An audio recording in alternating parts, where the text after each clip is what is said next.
बार बार गोधरा में जो हुआ, ट्रेन में आग लगाई गई वो घटना और उसके बाद दंगे, गोधरा में ट्रेन में आगजनी को, उस कांड को बार बार कंस्पिरेसी थ्योरी कहते हैं। बहुत जगह देखता हूँ आपके बयान। बीजेपी का सरकार बदलने का बेज गोधरा के रायट रहे। इससे हिसाब से गुजरात में बीजेपी का शासन आया। इसके बाद अक्षरधाम में हरिभक्तों 37 हरिभक्त मरवाए गए, वो भी कॉन्स्पिरेसी रही। पुलवामा के सैनिक मारे गए, वो भी कॉन्स्पिरेसी रही। ये जो सर्जिकल स्ट्राइक किया, वो भी वहाँ की ISI की परवानगी लेकर फिर करवाया गया। हेलीकॉप्टर तोड़ा गया हमारे CDC का। नहीं, ये तो आप कंस्पिरेसी थ्योरी, कुछ व्हाट्सएप टाइप की नहीं बात कर रहे हैं। नहीं, हम इस व्हाट्सएप पे बात थोड़ी होती है। सर्जिकल स्ट्राइक व्हाट्सएप वाली है। ये पुलवामा, कोई कहता है पुलवामा वाला, मैंने सबसे पहले कहा था पुलवामा में क्या हुआ, कैसे हुआ। आर्मी का फ्लैग मार्च होता है, कुत्ता भी नहीं आता बीच में, गाड़ी कहाँ से आई। वो भी किसी ने कहा कि गुजरात का मारुति रजिस्ट्रेशन गुजरात का था, उसमें 200 किलो RDX था। क्यों मरवाए गए? एयरलिफ्ट करना था, क्यों नहीं किए? वो आतंकियों की साजिश थी, उसका बदला लिया गया। बालाकोट में ऐसा कहते हैं। बालाकोट कौन मरा? एक नाम दीजिए मैंने, कितने लोग मरे? बहुत सारे पेड़ और नहीं, एक पेड़ गिरा। मैंने फ़ोन, मेरा दोस्त था पाकिस्तान में, मैंने कहा तुम जाओ देखो, एक पेड़ गिरे थे और एक आदमी को यहाँ लगा था बस, और एक पेड़ गिरा था, कुछ नहीं था। तो स्ट्राइक तो किया मोदी जी ने। स्ट्राइक कहाँ किया करो, कौन ना बोलता है। स्ट्राइक करने के बाद कौन सा क्या मोदी जी ने, मतलब मोदी जी की सेना ने, समझ गया। मोदी जी ने इसलिए बोला कि लोग मोदी जी ही बोलते हैं। समझ गया। तो वो तो मार्केटिंग है इनका। आर्मी करती है मार्केटिंग, एयर स्पेस में शटल जाते हैं, वैज्ञानिक करते हैं, बोला। ये तो मार्केटिंग की सिस्टम है अपनी। सरदार साहब के साथ फोटो रखना, गांधी के साथ फोटो रखना, मतलब विवेकानंद का फोटो रखना, ये साइकोलॉजी लोगों का होता है। अब गोधरा के लिए भी बोलते हैं, गोधरा के लिए इतना नानावती कमीशन से लेके दुनिया भर इंक्वायरी हो गई, सब क्लीन चिट मिल गया, सुप्रीम कोर्ट से लेके। सुप्रीम कोर्ट भी देती है, कई जगह दे दिया, वो अलग चीज़ है। तो आप कैसे, आप बार बार ये कहते हैं गोधरा में जो ट्रेन में आगजनी हुई वो भी कॉन्स्पिरेसी थी। वो हम सबको जानते, कितने एक कॉन्स्पिरेसी क्या चीज़ होती है, हम इनको जानते हैं कि कितने कॉन्स्पिरेटर लोग हैं। मतलब आगजनी कॉन्स्पिरेसी थी। कौन सी? गोधरा ट्रेन की आगजनी। रिपीटेडली ऐसे कि भाई बीजेपी का शासन बदलने का बेज गोधरा की आगजनी, गोधरा का डब्बा, हिंदू मुसलमान राइट्स जो शासन ने करवाए गए, रक्षक भक्षक बने, प्लानिंग से लोगों को मरवा डाले। मुसलमान को मारो, हिंदुओं को मारो, अपना उल्लू सीधा करो। मुसलमानों ने कहा मुसलमानों ने हिंदुओं को मारे, अब आप हिंदू मुसलमान को मारे।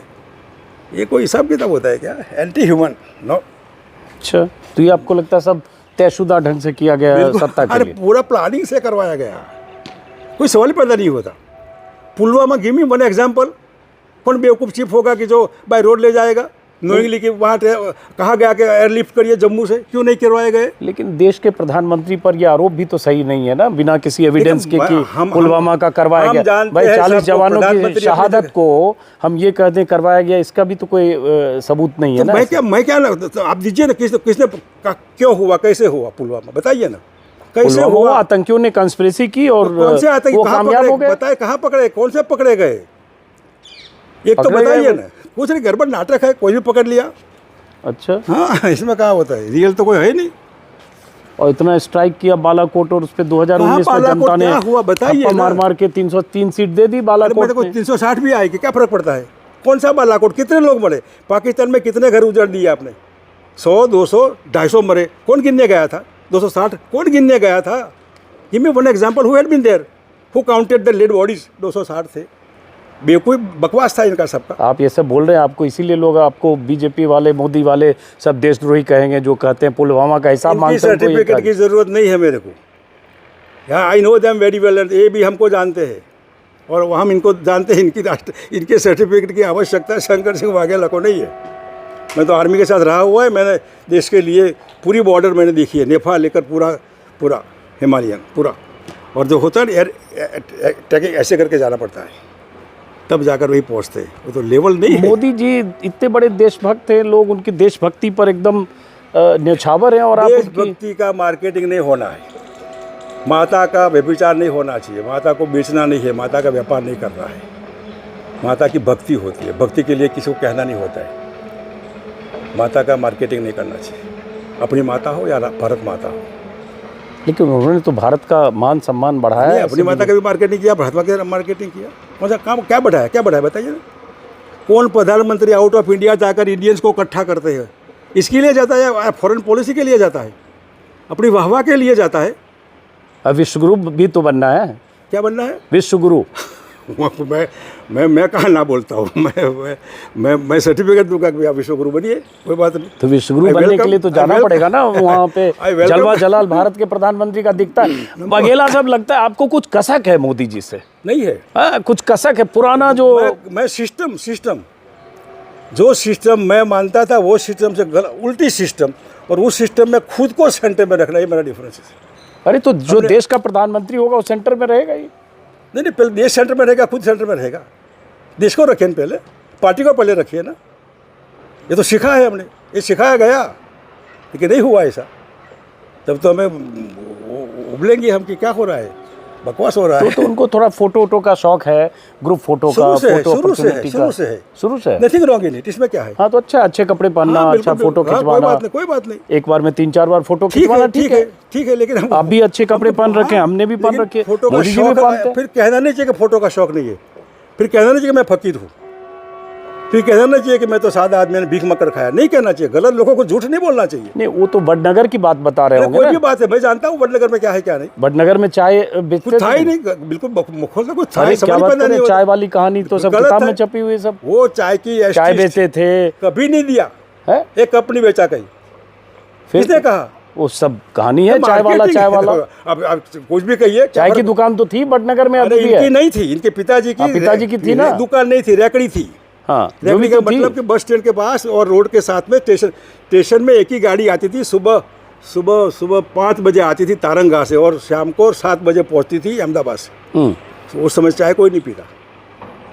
और बताया जाता है बचपन में बड़े जांबाज थे, मगरमच्छ को पकड़ के ले आए थे तालाब में गिरे मगरमच्छ, कुछ भी है तो पकड़ लिया, तो कुछ भी होगा तो पकड़ लिया, उसमें क्या है। देखिए कुछ भी वो छोटा बच्चा सांप को भी पकड़ लेता है। बड़ा गड़बड़ है। आप ना उनको चाय वाला मानने को तैयार हैं, ना मगरमच्छ पकड़ने वाला मानने को तैयार हैं। खुद टोली वो चाय बेची है, और खुद ही बोलते हैं। मार्केटिंग आपके दिमाग में घुसा है, मेरे दिमाग में घुस गया। न था आपके दिमाग में, जो मानते हैं इनके दिमाग में। नहीं बेची है चाय, मैं कहता हूँ चाय नहीं बेची है। मगरमच्छ भी नहीं पकड़ा? पकड़ा था। कौन सा? अरे तालाब में गिरे के, तालाब में जो भी होगा पकड़ा, मगरमच्छ है वो पकड़ा, ये अलग बात है। देखिए मैं तालाब में तो अजगर भी पकड़ा था हमने एक दिन, हमने सांप जिंदा पकड़ा फेंक दिया, ये अलग चीज़ है। उसमें मैं ना नहीं कहता, वो स्काउट के उसमें भी थे, वो भी मैं कहता हूँ। बड्डे कपड़े पहने वो भी थे। मेरे यहाँ दिल्ली यूनिवर्सिटी में डिस्टेंस से BA करते थे, वो भी मैं कहता हूँ। इन्होंने शादी किया, didn't enjoy his married life, वो भी मैं कहता हूँ। तो प्लस पॉइंट है, मैं सब में कहता हूँ। नहीं, उनकी पढ़ाई को लेकर जो इंटायर पॉलिटिकल साइंस वगैरह लोग बोलते हैं, वो क्या है? उसमें मैंने BA तक का मैं साक्षी हूँ। BA तक पढ़ाई वो की? भी डिस्टेंस वाला। ओके। अम्बेडकर यूनिवर्सिटी। उसमें MA? वो आई डू नॉट नो। अच्छा, ओके। वो पता नहीं मेरा। मोदी जी के नाम से कुछ कसक यहाँ बघेला साहब को है? ठीक है, जो वाघेला साहब ने भुगता है ना, जो सफ़रर है ना, हाँ, वो सफ़रर मतलब मैं फिर से कहूँगा कि हमारे कंधे पर आज का दिल्ली का शासन है। अब ये है तो फिर जो होता है कि भाई ये हम रह गए और ये नहीं है। थोड़ा चलते हुए, हाँ, क्या कसक है बघेला साहब को? कसक देखिए, जिस सिस्टम से कॉन्स्पिरेसी में परिवार आवाज होता है। हाँ। परिवार में कॉन्स्पिरेसी नहीं होती है, परिवार में अविश्वास नहीं होता है, परिवार में कॉम्पिटेंसी भी नहीं होती है, परिवार प्रेम भावना होती है। लेकिन जब गड़बड़ होती है और गड़बड़ में ऐसे लगाना, कॉन्स्पिरेसी हटाना साथी को, ये पॉलिटिकल मर्डर होता है। पॉलिटिकल मर्डर तो हम तो बच गए। बीजेपी से निकलने वाला हिंदुस्तान का पॉलिटिशियन कोई एक बचा है, तो ये शंकर सिंह वाघेला, बाकी सबको खत्म कर दिया। तो ये आप दोनों की लड़ाई थी ना, वाघेला वर्सेस मोदी, दोनों एक दूसरे का पॉलिटिकल मर्डर करना चाहते थे। सिस्टम हम आप उनको दिल्ली में भेजे थे, पार्टी के लिए भेजे थे ना। अरे तो आप गुजरात से उनको बार बार यहाँ से दिल्ली भेज दे रहे थे, पार्टी के लिए ना, संन्यास के लिए। RSS का प्रचार कहीं पर नहीं काम करेगा। अरे जरूर नहीं, आपने पहले 92 में कहा भेज दिया यहाँ से, उसके बाद फिर आपने 96 में भिजवा दिया। प्रूव हुआ कि ये गड़बड़ है और ये जिम्मेदार है, तो प्लीज मेहरबानी करके करिए। और इन्होंने किया, हमने कहा तो क्यों किया इन्होंने? हमारी बात सही नहीं होती तो क्यों इम्प्लीमेंट करते, क्यों मानते? मोदी जी के बारे में कहा जाता है 2 बार गुजरात से उनको बाहर भेज दिया गया था, एक बार 92 में और एक बार 96 में। कहा गया दोनों बार वाघेला जी के दबाव में बीजेपी ने फैसला किया गुजरात से बाहर भेजने का। सही है ना? मैंने इनको, अडवाणी अध्यक्ष थे और वो जब आए RSS के प्रचार के हिसाब से जनरल सेक्रेटरी इंचार्ज, तब इन्होंने कहा कि ऑल इंडिया वर्किंग कमेटी में हमको इनवाइट किया जाए तो अच्छी बात है। आई रिक्वेस्टेड अडवाणी जी, इनको ऑल इंडिया वर्किंग कमेटी में परमानेंट इन्वाइट के हिसाब से बुलाइए। ये हमने रेकमेंड किया था, मतलब दिल्ली हमने वर्किंग कमेटी में इनको रहो जाओ। ये नहीं होता है मामला। तो आप कभी बात, कितने साल से आपकी नरेंद्र मोदी से बात नहीं हुई है? 25 साल से। 25 साल से? अच्छा। मतलब 2-5 बार हुई होगी बात, इनकी तबीयत, मेरी तबीयत, इनके कोई प्रॉब्लम, मेरे प्रॉब्लम। अमित शाह से? वो तो जनरल हो गया नहीं, इनका कोई हमारा इश्यू है नहीं अमित शाह का। 25 साल में 5 बार बात हुई। तो जैसे मैं कहीं पढ़ रहा था किसी किताब में, बायोग्राफी में, कि अमित शाह जब गुजरात में भी थे, जब गृह मंत्रालय में थे, गृह राज्य मंत्री थे, तब भी बहुत लोगों के फ़ोन टैपिंग होती थी, इंटेलिजेंस जासूसी होती थी, बहुत सारे लोग डर के रहते थे, नेता लोग, सबका हिसाब किताब होता था। तो आपकी कभी जासूसी वगैरह ये सब इतना बड़ा ये सब? मैं मेरा टेलीफोन वही रखता हूँ। कौन? जो नंबर, सेम नंबर, सालों से एक ही नंबर है। और मैं कहता हूँ कि जिसको भी टैप करना है वो करे।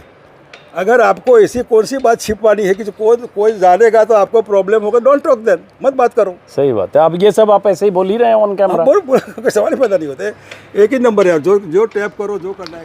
नमस्कार दोस्तों, जो लोग गुजरात और गुजरात की राजनीति को जानते हैं, थोड़ी भी समझ रखते हैं, वो मेरे साथ जो बैठे हैं उन्हें ज़रूर पहचानते होंगे। नाम है इनका शंकर सिंह वाघेला, उम्र है 82 साल, गुजरात के मुख्यमंत्री रहे हैं, भले ही 1 साल के लिए रहे हों, 5 बार लोकसभा सांसद रहे हैं, 1 बार राज्यसभा के सांसद रहे हैं, और करीब करीब 5 दशकों से गुजरात की राजनीति में हैं।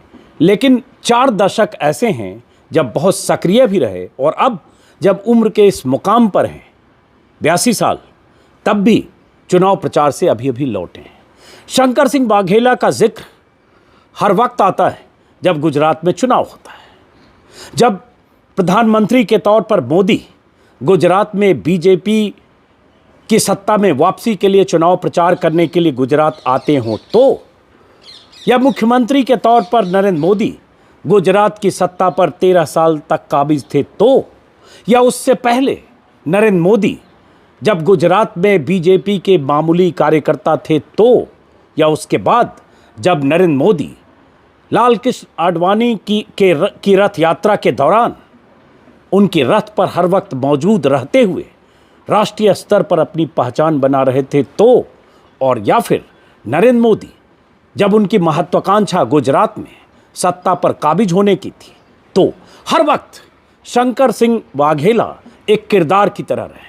कभी नरेंद्र मोदी का रास्ता रोकने के लिए, कभी अपना रास्ता बनाने के लिए, कभी सत्ता हासिल करने के लिए, कभी नरेंद्र मोदी को दिल्ली, गुजरात से बेदखल करके दिल्ली भेजने के लिए हर वक्त सक्रिय भी रहे, और इनका नाम हर वक्त चर्चा में भी रहा। अब उम्र के इस मुकाम पर हैं, मैं कह सकता हूं कि आप नरेंद्र मोदी जी के गुरु हैं। बहुत सारे लोग आपको गुरु के तौर पे ही कहते हैं।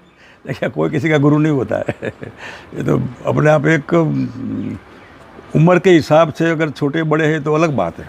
जैसे केशव भाई हमारे गुरु, अडवाणी जी हमारे गुरु, अटल जी हमारे गुरु, लेकिन गुरु जैसा नहीं होता है। तो मतलब अपने आप, जैसे आपने कहा तो लोगों ने कहा कि भाई आपका चेला है। हमने एक अच्छी हमारी दोस्त है, मिनिस्टर भी रही भारत सरकार में, राज्यसभा की MP भी रही, तो इन्होंने कहा कि आपके चेले, मैंने कहा चेले मत कहिए, वो हमारे दोस्त से जो सहयोगी या कार्यकर्ता वो अच्छा लगेगा। गुरु चेला का अच्छा नहीं होता है। बहुत सारे लोग मैं देखता हूं जो आपके बारे में लिखते रहते हैं, प्रोफाइल उसमें लिखा होता है वाघेला नरेंद्र मोदी के गुरु रहे हैं, वाघेला की संगति में नरेंद्र मोदी की राजनीतिक परवरिश हुई उस समय जब 80 के दशक में। मैं जब बीजेपी का अध्यक्ष था 86 के दहीने बाय, और तब RSS की ओर से एक प्रचारक को जनरल सेक्रेटरी ऑर्गेनाइजिंग ये जो पसंद करना था, उस समय इनका नाम RSS ने हमको कहा कि नरेंद्र भाई को आप गुजरात में संगठन मंत्री भाजपा गुजरात के लिए आप तय करिए। तो उस समय इन्होंने हमको दिया था, संघ ने, RSS ने। और सुरेश राव जी केतकर जो पश्चिमांचल क्षेत्र के प्रचारक रहे RSS के, इन्होंने कहा कि भाई आप अध्यक्ष हैं, इनको संभाल कर चलिए, और हम संभाल कर चले। मतलब हम अध्यक्ष और जनरल सेक्रेटरी तो वो कोई गुरु चेला नहीं होता है, सह कार्यकर्ता होते हैं। और इस हिसाब से सालों तक हमारा रिश्ता अच्छा रहा, कोई प्रॉब्लम नहीं रहा। वो आज भी नहीं है। आज भी नहीं है? आज भी नहीं है? प्रॉब्लम नहीं होता है। तो देखिए, राजनीति चलती रहती है, और राजनीति में हर एक की अपनी अपनी दुनिया होती है। हमको हमारा मतलब जो काम किया उसका एक जॉब सेटिस्फेक्शन है हमको। What I did, I am happy जी। नहीं, आज तो काफ़ी प्रॉब्लम है वाघेला साहब, आज कैसे आप बोल रहे हैं? चलिए, अभी इंटरव्यू की शुरुआत है और हम हैं अभी गुजरात में गांधीनगर में वाघेला साहब के भव्य विशाल नुमा महल के सामने बैठे हैं। चाहता था मैं महल के आसपास चलते हुए इंटरव्यू करूं, लेकिन धूप बहुत ज़्यादा है। तो धूप है, गर्मी है, और इस चुनाव में कौन सी पार्टी लगता है फिर से बीजेपी वापस आएगी सत्ता में, या कुछ खेल आप लोग जो लगे हैं कांग्रेस के लिए प्रचार करने में? एक और पर्चा है वाघेला, वो आगे बातचीत में धीरे धीरे निकलेगा। वाघेला साहब बीजेपी से अपनी पार्टी बनाकर अलग हुए, उसके बाद अलग अलग 2 बार पार्टियां बनाई, एनसीपी में भी रहे, कांग्रेस में रहे, फिर कांग्रेस से बाहर हो गए, अभी कांग्रेस में नहीं है, लेकिन इनके बेटे कांग्रेस के टिकट पर चुनाव लड़ रहे हैं और अभी प्रचार से वापस लौटे हैं। तो जरा क्या लगता है आपको यहाँ, फिर उसके बाद बाकी बीजेपी गुजरात में 2000 के बाद और 2000 के पहले की बीजेपी, उसका थोड़ा अलग हिसाब किताब देखिए। पार्टियां होती है, पार्टी आएगी, पार्टियां जाएगी, नेता आएंगे, नेता जाएंगे, लेकिन जनता जो है परमानेंट होती है, कायम होती है। 2000 में जब केशु भाई पटेल को निकाला गया, बीजेपी ने, आरएसएस वालों ने मिलकर इनको हटाया गया और नरेंद्र भाई को मुख्यमंत्री बनाया गया, तो कोई बीजेपी का कोई आसमान से नीचे कोई खुदा नहीं आया था कि चलिए बहुमत मिलेगा, कुछ था ही नहीं। और गुजरात में बीजेपी का बहुमत लाने के लिए जो कंसल्टेंट होते हैं, थिंकिंग करने वाले लोग होते हैं, इन्होंने बेसिकली गुजरात जो राइट आइडियोलॉजिकल स्टेट है उसको ध्यान में रखते हुए धर्म का उपयोग कैसे किया जाए, जिससे हिंदू बहुमत में होते हैं, मुसलमान माइनॉरिटी होती है, ऐसे भी माइनॉरिटी है, तो क्या किया जाए। तब जाकर गोधरा का डब्बा जलाने का प्लानिंग, जो मैं कॉन्स्पिरेसी कहता हूँ, षड्यंत्र, ये साकार हुआ। और गोधरा का षड्यंत्र में कार सेवक मारे गए, हिंदू थे, और हिंदू मारे गए तो अब हिंदुओं ने मुसलमानों को मारने का तय किया, और बहुत बहुत गंदा दृश्य गुजरात में, और रक्षक भक्षक बनने लगे। यहाँ की सरकार खुद मतलब जब प्रोत्साहन दे गर्भवती महिलाओं को मारने के, बच्चे बूढ़े, आई डोंट, कि मानवता का खून हो रहा था, मानवता का। मुसलमान कोई मानवीय नहीं होते क्या? तो ये जो मामला हुआ, तब जाकर गुजरात हिंदुओं का पोलराइजेशन और एंटी मुसलमान का जो रूप दिया गया जानबूझकर, वीएचपी भागीदार, बजरंग दल भागीदार, आरएसएस भागीदार, पूरी टीम लगी और अपना उल्लू सीधा करने के लिए, वोट के लिए, पावर के लिए। जो आरएसएस वाले कहते हैं कि सत्ता तो हमारे लिए साधन है, साध्य नहीं है, ये सत्ता का साध्य करने के लिए इन्होंने मानवता का खून किया। और ये गोधरा का हादसा अगर नहीं होता तो गुजरात में बीजेपी नहीं होती। इसलिए वहीं से हमारा आप गोधरा की बात करते जब हैं वाघेला साहब, हालांकि मैं गोधरा की बात अभी शुरू में तो मैं चुनाव का आकलन करना चाहता था, लेकिन तुरंत आपने गोधरा का जिक्र किया। तो आप बार बार कहते हैं गोधरा के पीछे कोई कॉन्स्पिरेसी थ्योरी आप देखते हैं, आप ऐसा बार बार बोलते हैं। सवाल ही पैदा नहीं हुआ था, वही था वो देखिए, कार सेवकों का जाने का समय था, आने का समय नहीं था। आपने जो बताया कि अभी गुजरात में बीजेपी का वैक्यूम है, 27 साल जो पार्टी ने शासन किया है, पूरे देश की बीजेपी की, पूरी आरएसएस की, पूरा संघ परिवार लगा है यहाँ, तो क्या किया आपने? आप क्यों घर घर जाकर भीख मांगते वोट के लिए? 27 साल का अगर शासन किया होता तो लोग आपको सामने से वोट देते। इसका मतलब कि लोगों के साथ धोखा हुआ है। और यही हिंदू मुसलमान कार्ड वाला, वही स्लोगन वाली बात, आमतौर पर यहाँ 27 साल में महंगाई बढ़ी, बेकारी बढ़ी, करप्शन बढ़ा, क्या नहीं बढ़ा, क्या हुआ क्या है? इसलिए हम हिसाब मांगते बीजेपी से, तो वो कांग्रेस से हिसाब मांगते। मतलब कि गलत लोगों के हाथ में देश का शासन है, बिलो स्टैंडर्ड बोने लोग, they do not deserve the main post of the nation. किसको बौना कर रहे हैं आप? जो लीडर है वो नरेंद्र मोदी को बौना कर। मैं पर्सनल किसी का नहीं कहना चाहता हूँ, लोग समझ के। लेकिन इतना 82 साल हो गए, आप 27 साल से आप भी ये सब बोल रहे हैं, तो आज परहेज क्यों कर रहे हैं? देखिए वो क्यों जीते, हर बार अक्षरधाम यहाँ हुआ, देश में जितने का हुआ तो पुलवामा करवाया गया, स्ट्राइक जो थी, सर्जिकल स्ट्राइक, कहाँ थी सर्जिकल स्ट्राइक? क्या हुआ में हुई? क्या कुछ नहीं हुआ। क्या हुआ? जो जनरल थे हमारे रावत साहब, विपिन रावत, हेलीकॉप्टर क्या हुआ? क्रैश हुआ। कैसे हुआ, किसने किया? वो तो था ही नहीं, प्रूफ था, कैसे क्रैश हुआ? ये सब इंक्वायरी मांगती है। देखिए हम जो है ना, सबका साइकोलॉजिकली रीडिंग करते हैं कि कितने क्रिमिनल लोग हैं, और क्रिमिनल लोगों ने मिलकर ये देश को क्रिमिनलाइजेशन कर दिया, और वो अपनी चेयर के लिए, अपने पावर के लिए, ये जो गुजरात में आप कहते हैं ना आज तक रहा, वो सब में पूरी की पूरी कॉन्स्पिरेसी रही गुजरात में 27 साल तक। और मैं समझता हूँ कि आज इतनी खराब हालत है कि लोग बीजेपी के लोगों को मारते हैं, गांव में घुसने नहीं देते। क्या किया आपने 27 साल तक? एक तो बताइए, क्या नौकरी दी, महंगाई घटी, गप जो लगाई थी आपने, ये होगा वो क्या इतना हुआ? गुजरात मॉडल है, कौन पूरे सा देश में मॉडल? यही गुजरात मॉडल, यही का मॉडल, जिक्र हिंदू करते हैं। मुसलमान वाला मॉडल। यही मॉडल क्या है? ये क्या मॉडल मुसलमान वाला मॉडल? देखिए, हिंदू मुसलमान करके वही मॉडल है क्या? भाषण ऐसा करना है कि आपके घर की बेटी है, आपका लड़का है, शाम होंगे घर पर नहीं आएगा, मुसलमान लोग मार देंगे, हम है तो बचाते हैं। क्या है ये? भाषण है क्या? गोधरा का जो हुआ हादसा, उसमें असेंबली में मेन आदमी ऐसा कहते हैं कि एक्शन का रिएक्शन होगा। इसका मतलब रिएक्शन आपका प्लानिंग है क्या रिएक्शन का? यही बात है। देखिए, आप मुख्यमंत्री या प्राइम मिनिस्टर या कोई भी चेयर पर मेन आदमी होते हैं, वो प्रजा के होते हैं, कोई पार्टी के नहीं होते, अपने लिए नहीं होते, लोगों के लिए होते। लेकिन ये लोग अपने लिए होते हैं। ये लोग मतलब ये लोग बीजेपी के लोग, नहीं, मतलब बीजेपी के आप नाम लेने में गुरेज क्यों कर रहे हैं? नरेंद्र मोदी का जिक्र कर रहे हैं। देखिए, मैं पर्सनल आप देखिए, कई बातें ऐसी होती है ना, वो अपने आप समझने वाली बात होती है, और नाम भी जहाँ जरूरत होती है, तो मैंने कहा कि तो जैसे आपने कहा क्रिमिनलाइजेशन कर दिया है, क्रिमिनल किसके लिए कर रहे हैं? मोदी जी और किसी के लिए कर रहे हैं? नहीं, मैं तो उस आइडियोलॉजी, जिस आइडियोलॉजी के साथ ऐसे लोग लगे हैं वो, तो उस आइडियोलॉजी से तो आप भी उसी में आइडियोलॉजी में परवरिश हुई थी आपकी, तो वघेला साहब, संघ से लेकर बीजेपी तक। नहीं था कुछ उस समय, हम नहीं सहमत होते थे। दंगे तो 70s नहीं, ऐसे नहीं हुए, 60s के आखिर में भी हुए। वो हुए 69 में हुए थे। हाँ, 69 में। तो वो नेचुरल थे, करवाए नहीं गए थे। अभी दंगे करवाए जाते हैं, और दंगे क्यों बंद हुए? क्योंकि एक करवाने वाले ही थे। कौन? वही जो करवाते थे उस समय, हिंदू मुसलमान करने का जितना प्लानिंग था। मतलब वो जो थे ना, चोरों की रखवाली थी, फिर कैसे चोरी होगी? तो वो मामला तो वही करवाने वाले थे, इनके हाथ में शासन आया तो कैसे नहीं होगा। ये वगैरह सब बताओ, आप मोदी जी को इतना जानते हो करीब से, और 27 साल से तो चलो बीजेपी है, लेकिन उसके पहले भी शंकर सिंह वघेला को देश में लोग बीते 90 के बाद, अगर 96 से देखेंगे, इस रूप में जानने लगे कि आपने बीजेपी की सरकार, मतलब केशु भाई को हटाने के लिए, अपनी राजनीतिक महत्वाकांक्षा के लिए आप यहाँ से विधायकों को लेकर खजुराहो चले गए, वहाँ 5 स्टार होटल में रहे। केशु भाई को उसके बाद हटना पड़ा, फिर सुरेश मेहता मुख्यमंत्री बने, फिर उनको भी हटना पड़ा, फिर आप आए 1 साल में, फिर आप गए, फिर उसके बाद आपने दिलीप पारिक को चीफ मिनिस्टर बनाया। ये सब आपकी राजनीतिक महत्वाकांक्षा की वजह से आप एक बार डिरेल तब हुए, तो अब तक आपकी बात से मैं सहमत हूँ। डिरेल होने से, या मतलब उस समय की नहीं, बात? जो मतलब हम राजनीति में आए, पब्लिक लाइफ में, हम रियली पब्लिक की लाइफ के लिए आए, अपनी लाइफ के लिए नहीं है।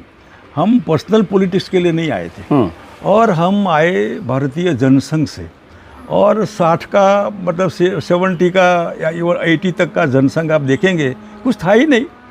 इतना ही नहीं, वहाँ प्री कंडीशन थी हमारे लिए, जो फुल टाइम जनसंघ के वर्कर होंगे, इनको MP MLA कंटेस्ट नहीं करना है।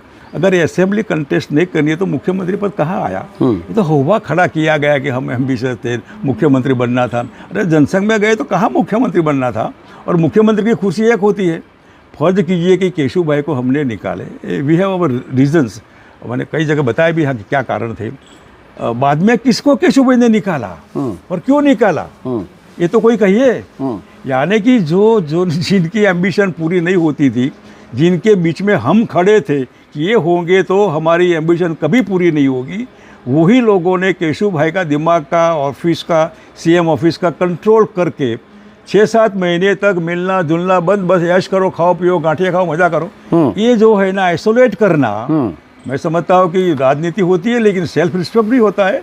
वो जो आप आदमी का जिक्र कर रहे हैं, जो नाम नहीं ले रहे हैं, आप नरेंद्र मोदी के लिए कह रहे हैं, जितना मैं समझ सही बात है, बिल्कुल। हाँ? लेकिन यही बात नरेंद्र मोदी कहते हैं। अब थोड़ा इतिहास के साथ वर्तमान हम दोनों बात करेंगे, और शंकर सिंह वाघेला से बात करें तो इतिहास में झांकना भी जरूरी है, और वर्तमान के नज़रिए से आगे भविष्य समझना भी जरूरी है। हम दोनों बात करेंगे।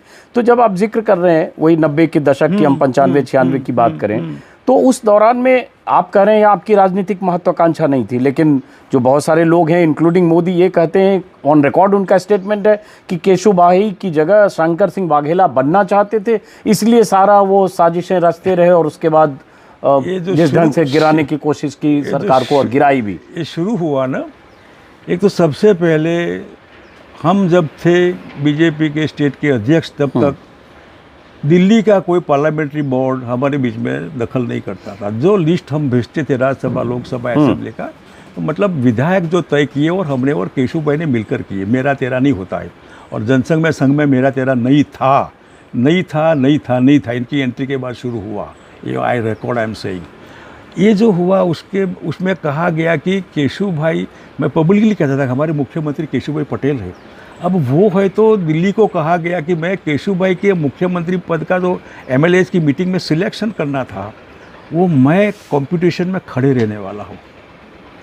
जब अटल जी आए और जसवंत सिंह जी आए तो जसवंत सिंह ने पूछा कि क्या आप कैंडिडेट बनने वाले, किस मुख्यमंत्री, किसने कहा आपको? कहा गया हमको। अरे क्या कहा गया? उस MLAs की मीटिंग में गुंडे लोग रखे गए, वाजपेयी के दिमाग में डाला गया कि हम केशव भाई के कंपटीशन में MLAs का वोटिंग करवाएंगे। What is this? ये षड्यंत्र का शुरुआत हुआ। ये कौन किया? जिन्हें किया, मतलब जो कंट्रोल केशव भाई का था और बीजेपी का कंट्रोल दिल्ली के दिमाग में जिन्होंने डाला गया वो थे नरेंद्र मोदी। मतलब मानकर चलिए वही थे। हाँ। और क्या इसमें? देखिए ये जो षड्यंत्र हुआ ना, हमने कहा हम नहीं थे। और जब केशव भाई मुख्यमंत्री ने भाषण किया कि बंगाल में ज्योति बसु 17 साल है तो आप भी अच्छा काम करेंगे, गरीबों का काम करेंगे, ट्राइबल का काम करेंगे तो कुछ नहीं होगा, आप भी लंबा शासन करेंगे। देखिए खुशी एक होती है केशव भाई के लिए ही पूरी लाइफ हमने मुख्यमंत्री चलाई। तो मौका आएगा तो हम थोड़े बीच में आएंगे। लेकिन बीच में तो आए बघेला साहब, लेकिन नहीं हम थोड़ा उसके 96 के थोड़ा पहले भी चलते हैं। आपकी नरेंद्र मोदी से खटपट कब से शुरू हुई, क्यों हुई? हमारी हुई नहीं, वन साइडेड हुई है। हमारी खटपट कभी नहीं हुई। कैसे? हम खटपट वाले आदमी है नहीं, हम स्टेट पॉलिटिशियन है। गंदा पॉलिटिक्स हमारे ब्लड में नहीं है, हमारे संस्कार नहीं है।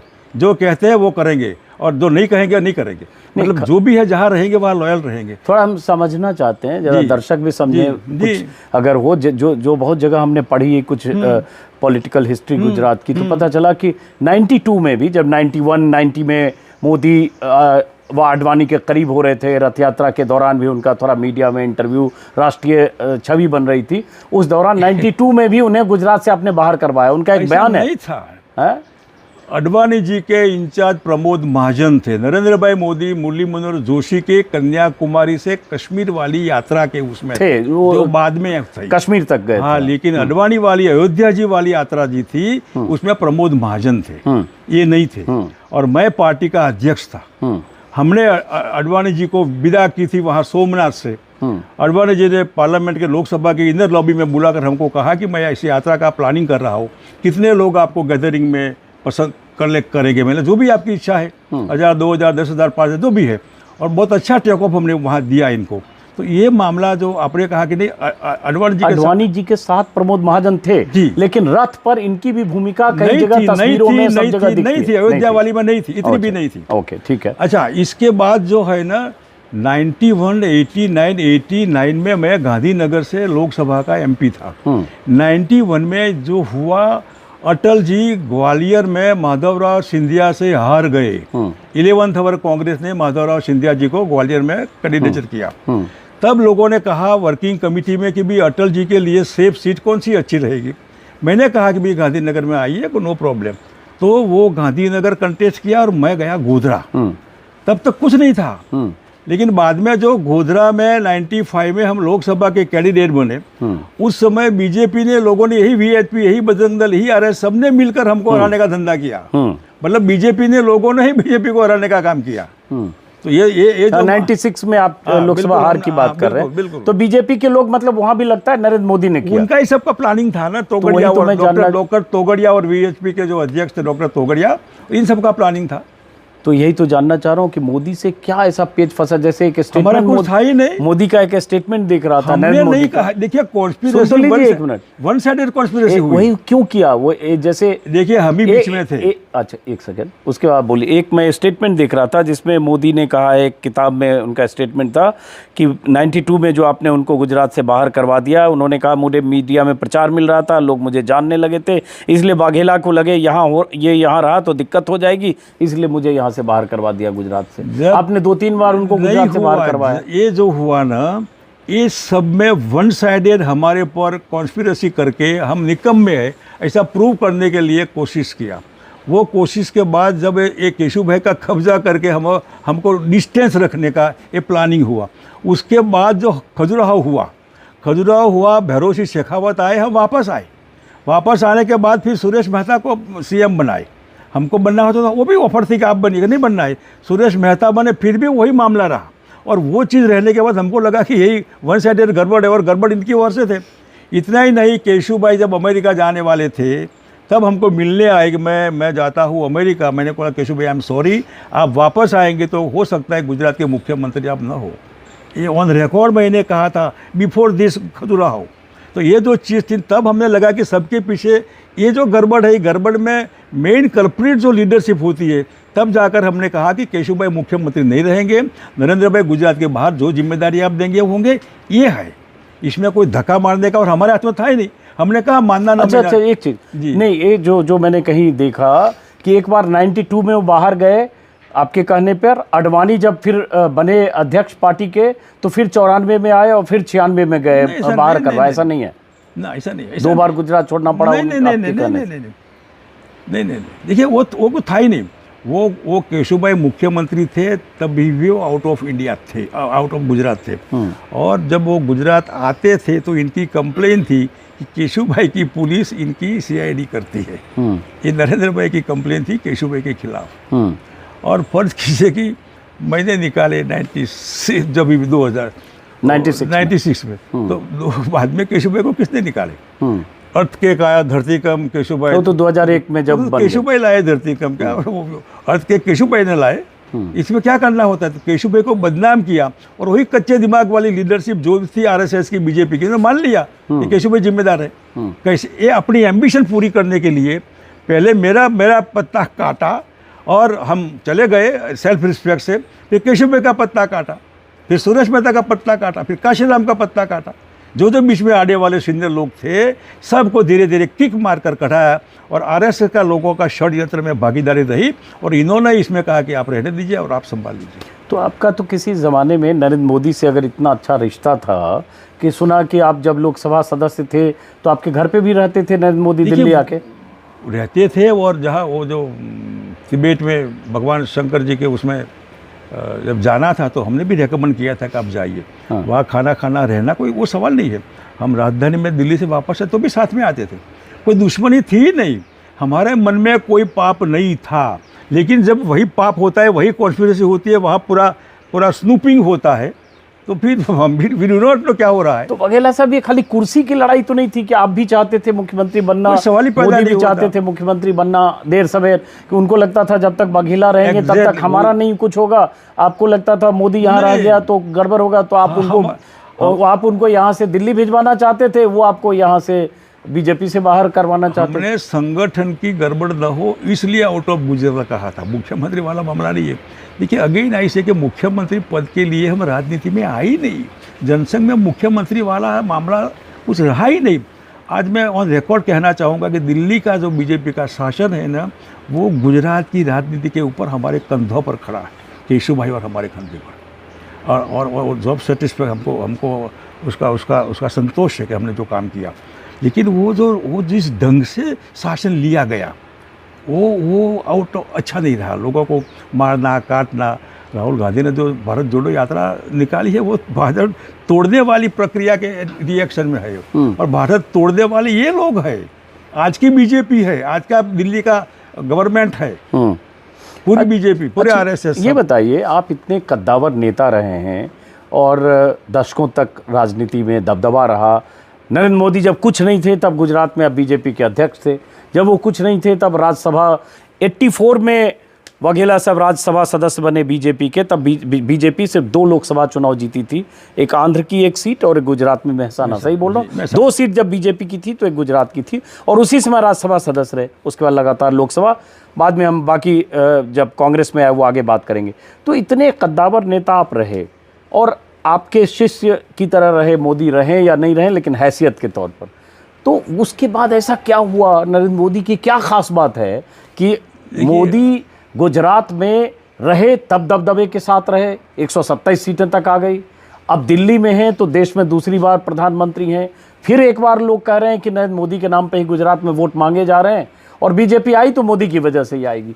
तो कुछ तो बात होगी। ये जो आइडियोलॉजिकल कॉन्फ्लिक्ट है ना, 84 का जो जिक्र किया आपने, तो वो तो इंदिरा गांधी जी का जो मर्डर हुआ ना, उसके रिएक्शन पूरे देश में सब पार्टी, और ये भी अटल जी को पत्थर लगा। एक पब्लिक मीटिंग बैसाना में वो कर लौट रहे थे, मैं साथ में ही था, तब जाकर सहानुभूति में 10,000 वोट की मार्जिन से डॉक्टर ए के पटेल बीजेपी के जीते। इसके बाद जो बीजेपी का रवैया आगे बढ़ा, इसमें अटल जी, अडवाणी जी जो पूरा कंट्रोल रहा इनका, दोनों अच्छे मतलब पार्टी के ह्यूमन टच वाले थे।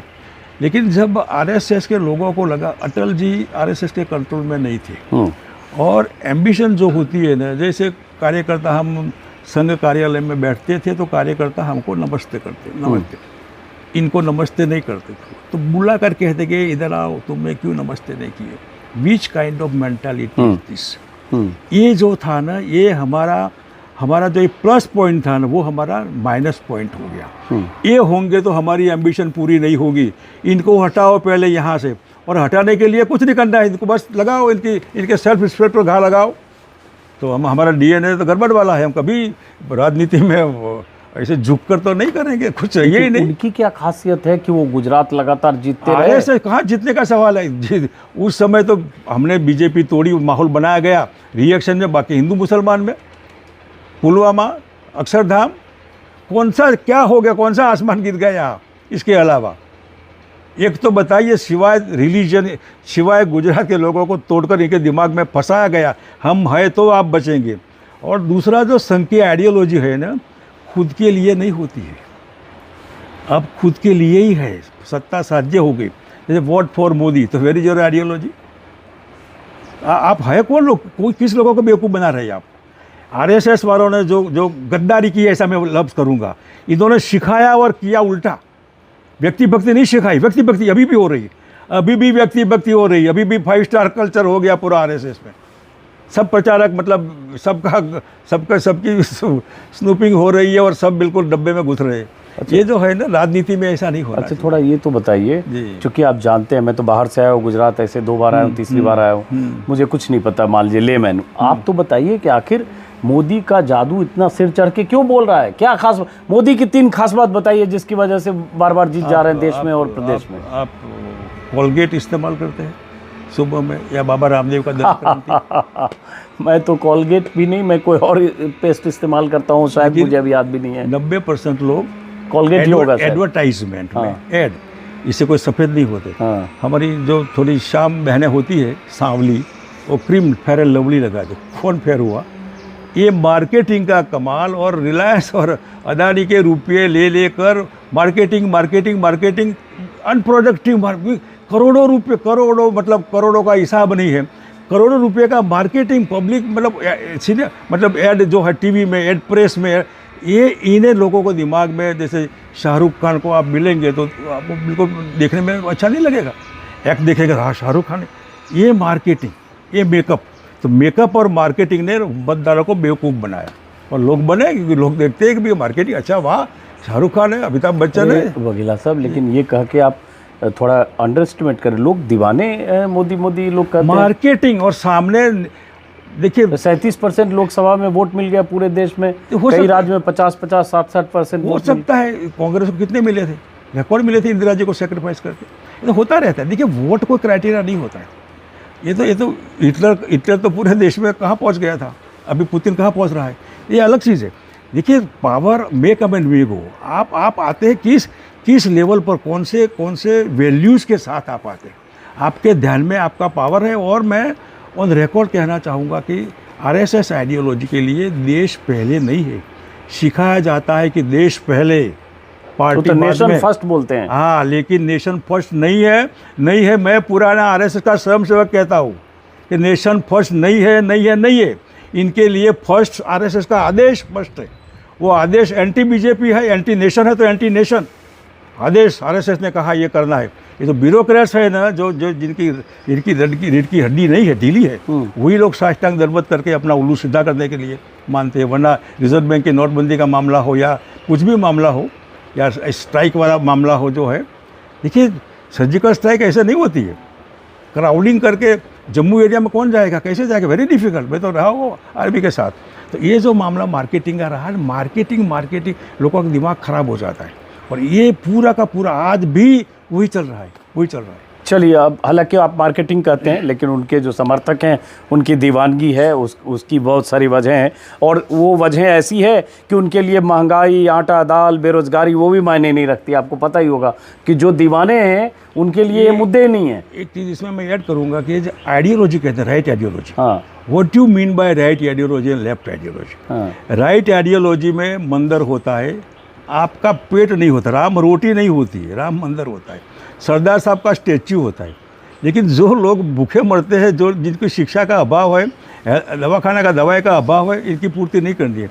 बेकारी है बच्चे की, ये जो है ना, ये 370 पहले भी 370 थी तो क्या हो गया, नहीं हो तो क्या हो गया। राम मंदिर नहीं था तो क्या फ़र्क पड़ा, है तो क्या फ़र्क पड़ रहा है। स्टैच्यू नहीं था तो क्या फ़र्क पड़ा, है तो क्या फ़र्क पड़ता है। महात्मा मंदिर नहीं था तो क्या फ़र्क।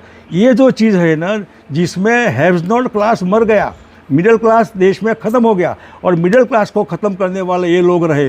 कोरोना में लोग मर गए, इनकी कोई चिंता नहीं किया, एक इंजेक्शन की चिंता बाद में, इसका भी मार्केटिंग, लोगों को उल्लू बेवकूफ़ बनाने का धंधा इन्होंने ऑफिशियली किया है मार्केटिंग के माध्यम से।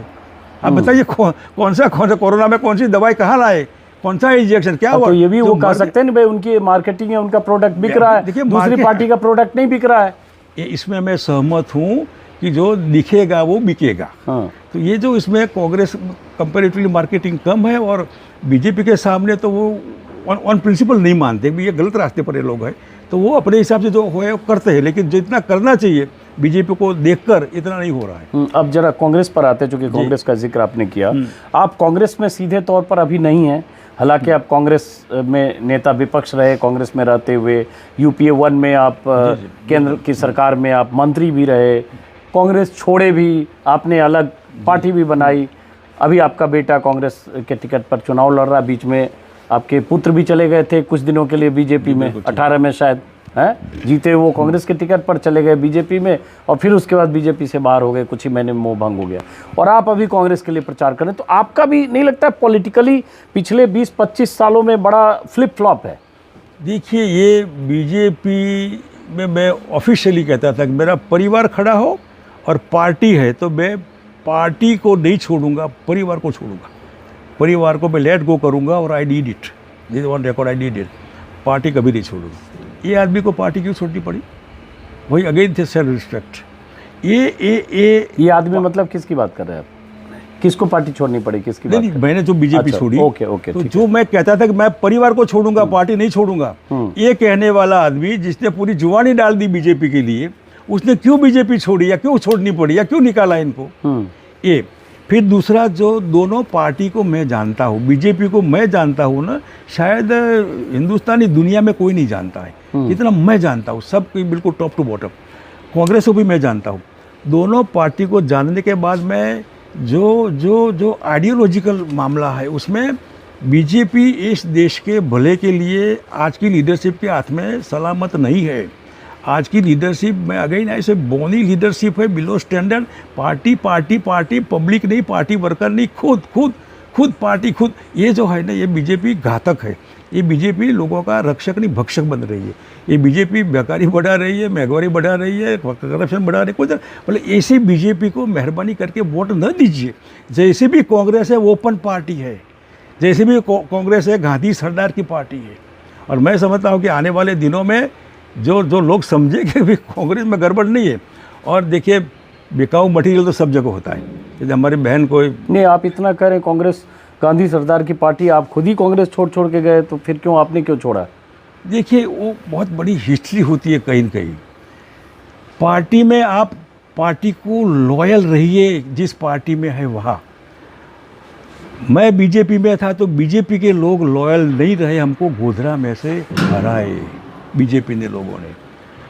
हिस्ट्री रिपीट्स, मैं गोधरा में फिर कांग्रेस का कैंडिडेट था लोकसभा का, उसमें कांग्रेस के लोगों ने हमको हराए।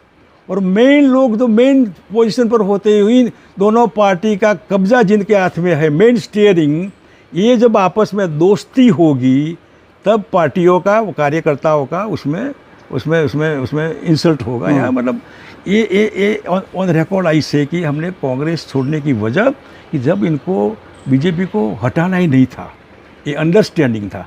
अगर कांग्रेस का बहुमत आता तो हमको मुख्यमंत्री बनाना इनके लिए कंपल्सन था।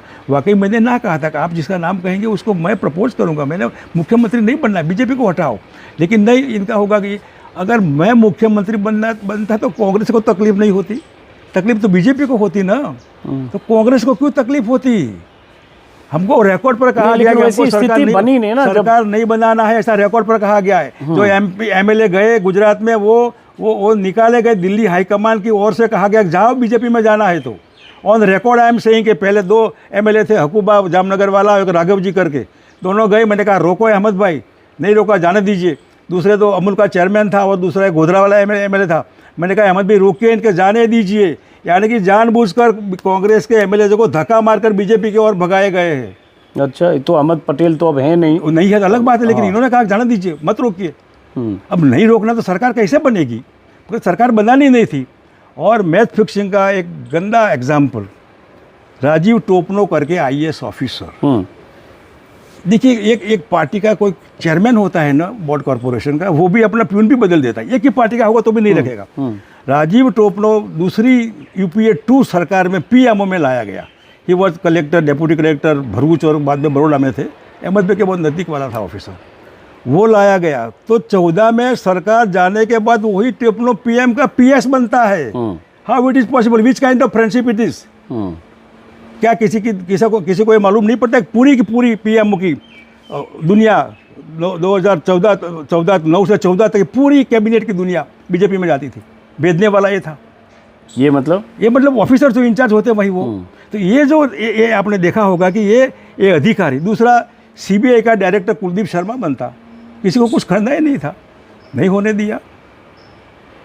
फिर जो बाकी तो बहुत बातें हैं, मैं नहीं कहना चाहता। अब हम वापस चुनाव पर लौटते हैं जरा कि अब चूंकि चुनाव है 1 दिसंबर और 5 दिसंबर को, तो क्या लग रहा है इस बार गुजरात में लोग, दिल्ली से तो ऐसा आकलन है कि बीजेपी की वापसी हो रही है सत्ता में।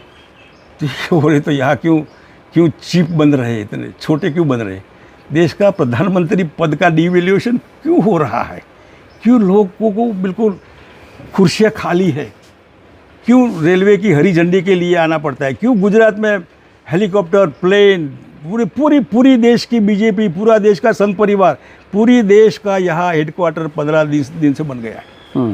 तो आपने 27 साल तक सेवा की है, लोग आपके लिए पागल है, तो फिर वोट देंगे ना। क्यों आप बिल्कुल ऐसा गागली में आ गए हैं। तो ये जो है ना, आज बीजेपी लोगों के दिलो दिमाग में से उतर गई है। हिंदू मुसलमान हमारा नशा अभी नहीं चढ़ता है, लोग समझेंगे तो हमको बेवकूफ़ बनाने की बात है। ये बीजेपी आज इतना रिपोर्ट आईबी का 80 से आउट ऑफ 182 असेंबली सीट्स, इससे अप नहीं होता है। तो आपके हिसाब से 80 सीट मिलेगी? 80 तक इनका रिपोर्ट है, 80 तक। 80 से आगे नहीं बढ़ती है बीजेपी। इतना लोग कार्यकर्ता लगते हैं तो लोगों को मतलब नफरत हो गई है, इनका चेहरा देखकर नफरत हो गई है। टीवी लोग बंद कर देते हैं अभी कि क्या है, और इतना ओवरडोज। अरे बीजेपी वाले तो कहते हैं मोदी जी से इतनी मोहब्बत है कि उन्हीं के नाम पर एमसीडी से लेकर हैदराबाद नगर निगम और हिमाचल से लेकर गुजरात तक हर जगह वोट मिल रहे हैं। और वो तो उनका चुनाव लड़ने का तरीका है, जिसमें वो नगर निगम के चुनाव प्रचार में भी कूदते हैं, खुद अमित शाह प्रचार करते हैं, जेपी नड्डा प्रचार करते हैं। इसका मतलब कि इनके लिए शासन नहीं है, इनके लिए राज्य सत्ता है। इनके लिए म्यूनसिपैलिटी पहली है, पब्लिक का हेल्थ देखना पहला नहीं है। इनके लिए कमल यहाँ रखना पहला है, देश का राष्ट्रध्वज रखना पहला नहीं है। इनके लिए पार्टी पहली है, पार्टी से पहले वो खुद है। और ये संघ की जो आइडियोलॉजी है कि आप व्यक्ति नहीं होनी चाहिए, ये व्यक्ति हो रही है, संघ वाले ही कर रहे हैं, लोगों को बेवकूफ़ बना रहे हैं। ये जो है ना, ये होता तो यहाँ क्यों क्या ज़रूरत है आपकी। एक अपील लाल बहादुर शास्त्री जी की एक अपील थी कि मिस मंडे मील में लोग सोमवार को खाना छोड़ देते थे, प्रधानमंत्री की अपील थी। तो प्रधानमंत्री कहाँ अपील, कितनी अपील करेंगे, हर जिले में अपील करेंगे, हर कॉन्स्टिट्यूशन में अपील करेंगे, वोट दो। तो क्या किया 27 साल तक, क्यों लोगों को बेवकूफ़ बनाया। अच्छे दिन आएंगे, विकास, कौन सा विकास हुआ, महंगाई का हुआ, बेकारी का हुआ, करप्शन का हुआ। पूरी कैबिनेट बदल देते हैं, करप्ट कैबिनेट। और कोई कार्यकर्ता में करोड़रज्जू है ही नहीं, रीढ़ की हड्डी नहीं है, ऐसे साले सब ऐसे हो गए, आवाज़ नहीं निकालते। Which kind of democracy.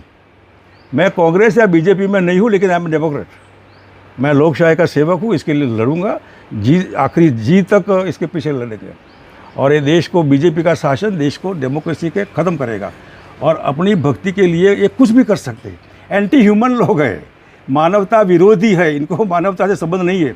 अपने कार्यकर्ताओं को पूरा करने में भी इनको शर्म नहीं है, कांग्रेस को तोड़ने में भी शर्म नहीं है, बीजेपी को तोड़ने में भी शर्म नहीं है।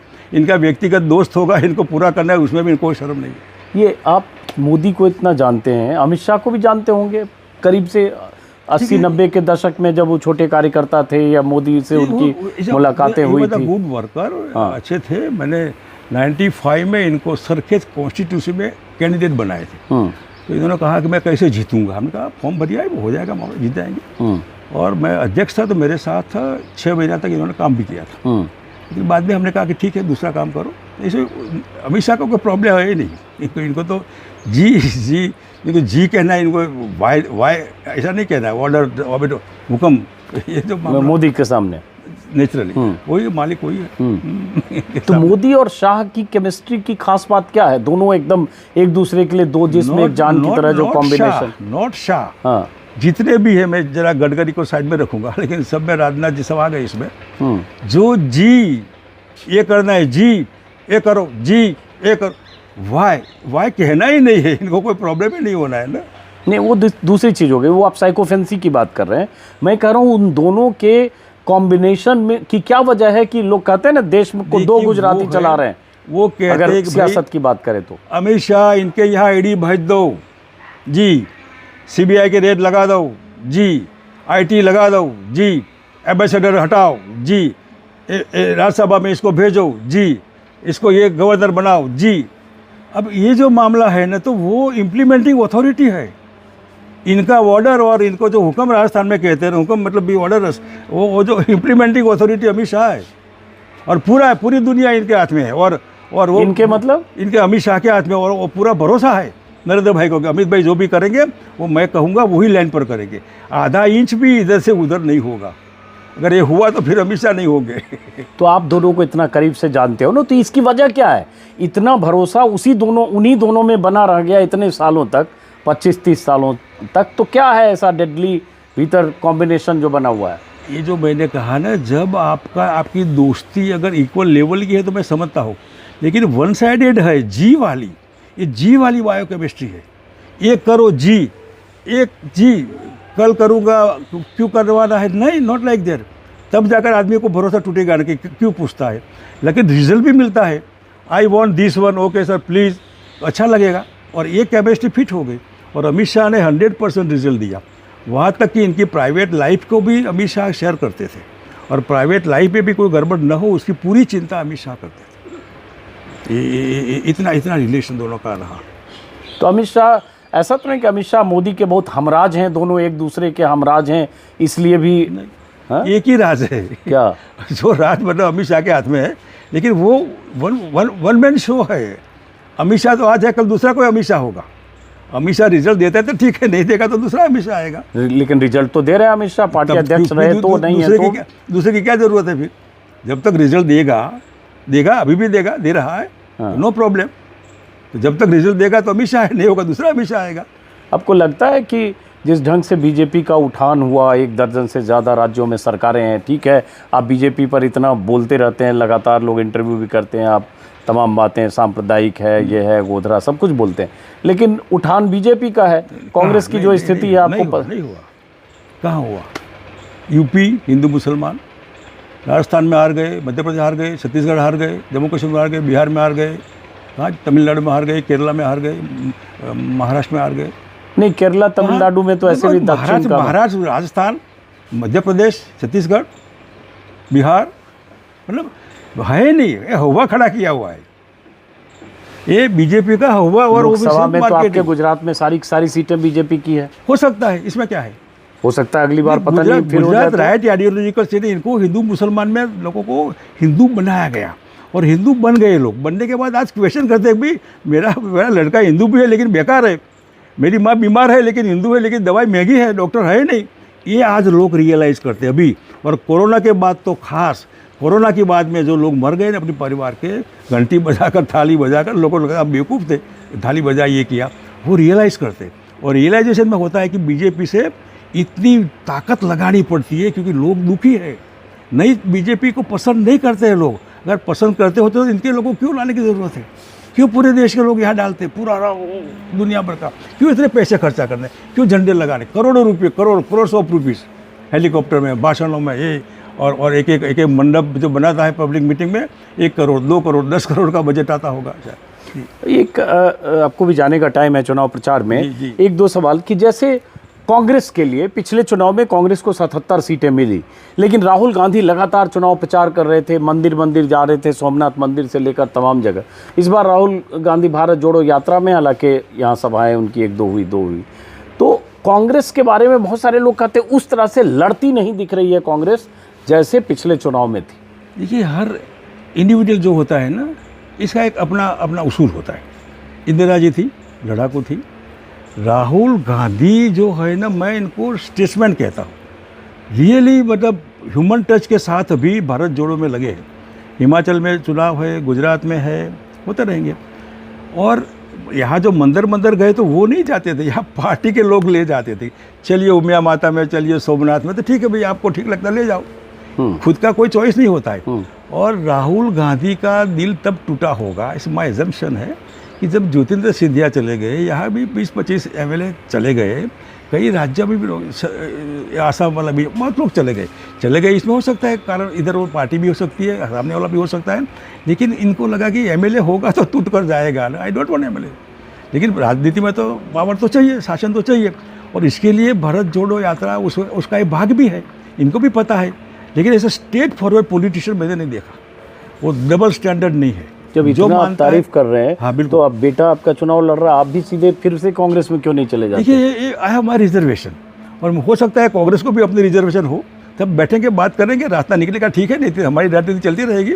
जिनको कुछ ज़रूरत है ही नहीं, जैसे आई टोल्ड भी I am not in BJP और कांग्रेस, तो आई एम अ डेमोक्रेट, और दुनिया में जाने आने में कोई फ़र्क नहीं पड़ता है, और करते रहेंगे।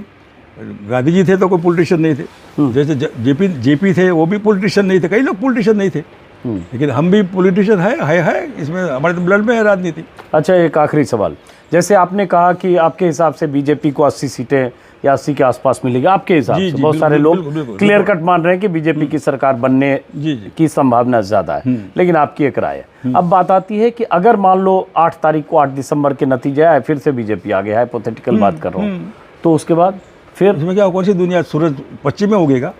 नहीं, पश्चिम में नहीं होगा। क्या होगा? मैं कह रहा हूँ जो आप बार बात करेंगे क्या? नहीं, आप कह रहे हो ना हिंदू मुसलमान की राजनीति करके बीजेपी गेन करती है। 2024 का भी फिर चुनाव है, 2 चुनाव मोदी जीत चुके हैं, 303 सीट है अभी। नहीं, तो अब इसका तोड़ क्या है? मैं तो ये कह रहा हूँ कि उसके बाद अब कहा हिंदू मुसलमान नहीं है, अभी भी 370 कहते हैं, अभी भी कांग्रेस में, अभी भी हिंदू मुसलमान चल रहा है, अभी भी कांग्रेस 25 साल से आप यहाँ है, अभी कहाँ कांग्रेस है? नेहरू जी, अरे कहाँ नेहरू जी, इंदिरा जी कहाँ इंदिरा जी? मतलब ये जो तुक है ना इनका, कुछ भी हो तो कांग्रेस, ये लोगों को बेवकूफ़ बनाने का धंधा है, और इनको शर्म भी नहीं आती है। जिम्मेदार वो है, फिर कांग्रेस का नाम देते हैं, जिम्मेदार वो है। मैं अगुवाई की जिम्मेदारी इनकी है, और बेच दिया देश, इनकी जिम्मेदारी इनकी है। बेकार लोग है, इनकी जिम्मेदारी, लोग सुसाइड करते हैं, किसान एजिटेशन, जिम्मेदारी इनकी है, कांग्रेस। तो ये यहाँ गुजरात में भी हिंदू मुसलमान ही हो रहा है, हर जगह हिंदू मुसलमान की बात आएगी भाषण में, और ये भाषण में यही हो रहा है। और फर्ज कीजिए मेजोरिटी आती है तो क्या फ़र्क पड़ता है, 27 और 32 साल बैठेंगे, मैं कौन से उसमें हमारे पेट में रोटी देते थे वो ले देंगे। देखिए, पावर मे कम एंड मे गो, लेकिन गंदे लोगों के हाथ में, करप्ट लोगों के हाथ में, छोटे लोगों के हाथ में देश का और पब्लिक का हित होगा। वो हम देख रहे हैं, क्योंकि हम जानते हैं कि बिलो स्टैंडर्ड लोग हैं, इनके हाथ में शासन नहीं रहना चाहिए, लोग मरेंगे। इसलिए मैं लोगों को अपील करता हूँ कि मेहरबानी करके बीजेपी को हटाइए, परिवर्तन करिए, कांग्रेस लाइए, 5 साल के बाद ठीक नहीं कांग्रेस को निकालिए, लेकिन इनसे बचिए। ये झूठे लोग हैं, मक्कार लोग हैं, भ्रष्ट लोग हैं, सही बोलना जानती पब्लिक इनके लिए कोई है ही नहीं, वो पहले है बाद में पब्लिक है। इसका एग्जाम्पल अभी घर घर आपके भीख मांगते हैं, क्यों मांगते हैं आप, क्यों आपके पास आते हैं? इतना प्रेम होता तो आप खुद जाकर वोट दीजिए ना। इसलिए आपका मैं डिफर होता हूँ कि बीजेपी का शासन गुजरात में मैं 22 में नहीं देखता हूँ। अच्छा, मान लो कि आप इतना बोलते हो मोदी जी के खिलाफ और अमित शाह के खिलाफ लगातार यहाँ बैठ के, और इतने बड़े महल में वघेला साहब आप रहते हैं, और आप जानते हैं CBI ED सब, आपने खुद अभी कहा Amit Shah yes, CBI ED सब का इस्तेमाल ये लोग कर, तो आपके घर भी तो कभी ED और CBI और इनकम टैक्स आ सकता है, आया है कि नहीं? CBI आए थे। हाँ, मैं बीजेपी में था, हाँ, तब भाषण में कहता था, हाँ, कि आधी रात को हमारी पथारी चेक करिए, हाँ, रेड करिए हमारे घर में। हाँ, मतलब कांग्रेस का शासन। हम कांग्रेस में थे तब बीजेपी को भी कहते थे कि आइए आधी रात को हमारे। देखिए, आपका नाक दबाए तो पब्लिक लाइफ में रहना नहीं है, आपका मुंह खुलेगा तो धंधा मत करिएगा। Who invited to join public life? तो सीबीआई आइए, ईडी आइए, जिसको आना है आइए। हमको किसी से कुछ छिपाना नहीं है। अगर छिपाना नहीं है तो डरने की ज़रूरत नहीं है। बिंदास जिंदे है, करे, कुछ भी करना है तो करे। नहीं तो सीबीआई अलग है, लेकिन ईडी और इनकम टैक्स आगे इतने बड़े महल में आप रहते हैं तो वहाँ रिकॉर्ड है सब, प्राइवेट थोड़ा है। जब इलेक्शन में कैंडिडेट होते हैं तब लिखते हैं हमारी प्रॉपर्टी कितनी है। मेरी प्रॉपर्टी है, और प्रॉपर्टी जो है, मेरे तो गांव नज़दीक है, फार्मर में, मिडिल क्लास फैमिली का फार्मर हूँ। और ये तो बिल्कुल मैंने 25 साल पहले लिया था, शासन में नहीं था तब लिया था। आप 82 के हैं, उठिए जरा, आपको मैं सम्मान के साथ। जी उम्र में मेरी 56 है, आप 82 हैं, तो कितना हो गया? 56 4 60, और उसके बाद 24-26 साल मुझसे बड़े हैं जी। यहाँ मैं देख रहा हूँ कुछ जिम का भी रखा हुआ है, ये सब भी करते हैं आप? देखिए, ये जो है ना, हमारी मनीबेन पटेल थी, हाँ, वो सरदार साहब की सुपुत्री जी, सरदार वल्लभ भाई जी, वो साबरकाठा में बाई इलेक्शन में खड़ी थी। हाँ, राज्यसभा में भी रही, लोकसभा भरा।